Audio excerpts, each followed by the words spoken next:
Ah, take 70. Life is short. Play more. These are the unforgettable words that Xbox used in their early day campaigns.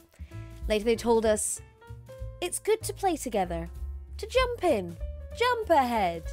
And now to power our dreams. Hi, I'm Mai, and today I'll be chatting about the history of my love and appreciation for Xbox. You can probably tell by my setup, I have a variety of platforms to choose from. But to cut a long story short, the Xbox was not my first console. In fact, I'd really be showing my age if I told you what it was.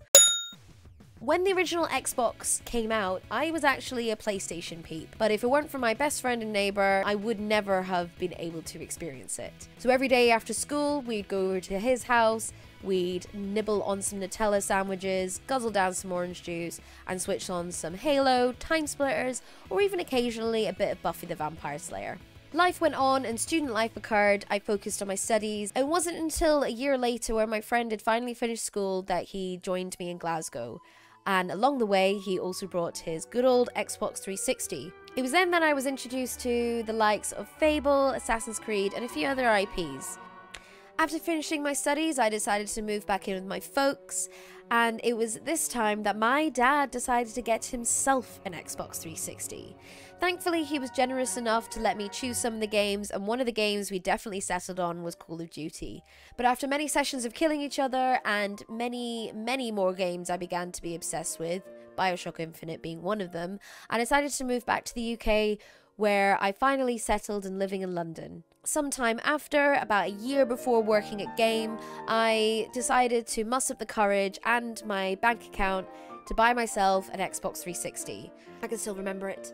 The excitement, the thrill, the copy of Dead Island that I bought with a bundle, and then Fallout 3 as an extra copy. Every time that I had a free moment, if I wasn't seeing a friend, I'd be playing this thing. And of course, when I worked at Game, it was all I was obsessed about. A bit of pre-preparation here. I still have my Xbox 360. I love it. I got the Slim, and it still works. My Scott Pilgrim vs. the World is still on there, along with a few other titles that are still trapped on there. And saying this as well, EA, which I doubt you're watching, you need to re-release The Saboteur and also Buffy the Vampire Slayer, because they are currently stuck on Xbox 360, Buffy being the Xbox original version only. What are you playing at, EA? It's a gold mine. Yeah, EA, get your finger out.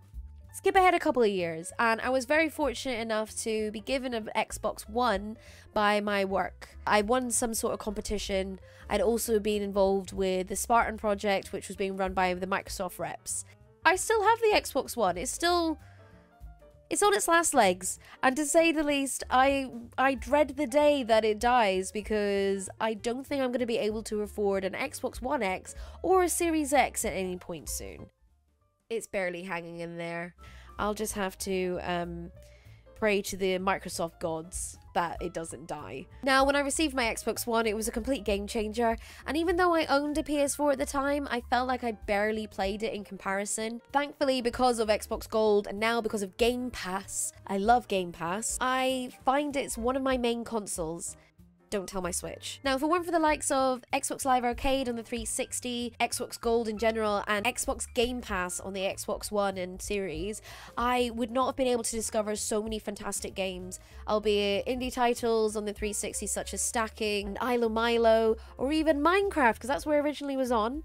To then the Game Pass games, such as, Graveyard Keeper. I've started playing Breath Edge recently, and even like Slime Rancher, to name a few.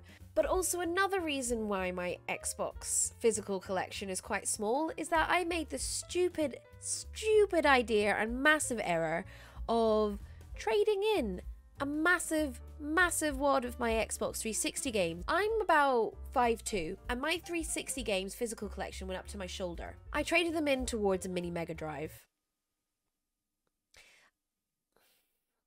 I still regret the decision today. But, it's slowly growing back, including I've got doubles because I wanted some special editions. But yeah, it's slowly getting there. I love Xbox because it holds a really dear place in my heart, and it's the one kind of console that I played that really got me back into gaming properly again. Now, tell me, did you ever have an Xbox 360, an Xbox One, or do you have a Series X? Let me know in the comments below. It'd be great if you told me. And if you liked the video, give us a like. If you didn't, give us a dislike. I don't mind. The analytics help. But yeah, give us a cheeky subscribe. Hit the bell so then you're notified when I'm next posting a video. And in the meantime, guys, remember to stay safe. Thank you so much for watching. Love you all and have a good one. Bye.